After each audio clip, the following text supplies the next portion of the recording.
This is Mark J. Boone of Hong Kong Baptist University with an introduction to Christianity.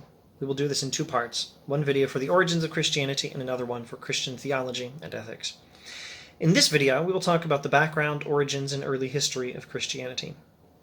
Christianity has its roots in the community of Judaism, and specifically, Judaism of a particular era of history, what we call the Second Temple era. That's a time from, very roughly, something like 500 BC until 70 AD. The Jewish community had begun with Abraham, was organized as a theocratic nation under Moses in Palestine, became a monarchy in the time of David, and went into exile in the days of the Babylonian Empire. From the time of the exile, the Jewish community largely consisted of a number of assemblies, typically meeting in synagogues, and scattered throughout the Babylonian and then later the Persian, Greek, and Roman worlds. This phenomenon continued after the exile, which formally ended after 70 years when Cyrus, king of Persia, which had defeated Babylon, allowed the Jews to return to Palestine. Only about 50,000 returned, at least at first. Christianity as a distinct community began with certain events surrounding Jesus Christ and some claims made about those events.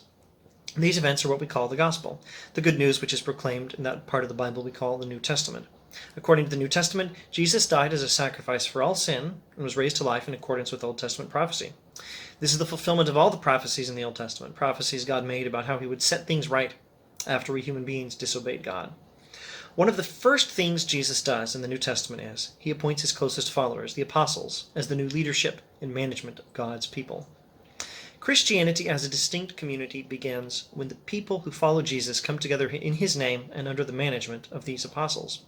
They have their roots in a very old religion, going back to the Torah of Moses, but they have a new mission, to proclaim this good news about Jesus to the entire world. Now all of that is more or less the first 2 or 3 decades of Christianity. In more skeptical accounts, we might say the first several decades. Now, from the beginning, Christianity was, like Judaism had been, a group of assemblies or churches. Soon the apostles and their close associates, or their later followers, according to more skeptical accounts, wrote down their testimonies to these gospel events and also explained their significance. In other words, the New Testament was written. And this covers the next few decades of Christianity, up through probably somewhere around 100 AD. Later, the assemblies, particularly the more influential ones, that is, the churches in cities like Jerusalem, Rome, Alexandria, and Antioch, organized and articulated their teachings. They explained things more systematically, and they carefully cleared away some misunderstandings of their doctrines.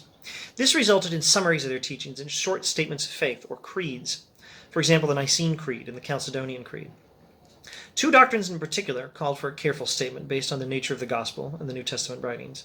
These were the doctrines of the Trinity and the Incarnation. And a third doctrine, called the Atonement, also needs a close look because of its close connection to the other doctrines and to the gospel. We'll talk about these doctrines in the next video. Thanks for watching.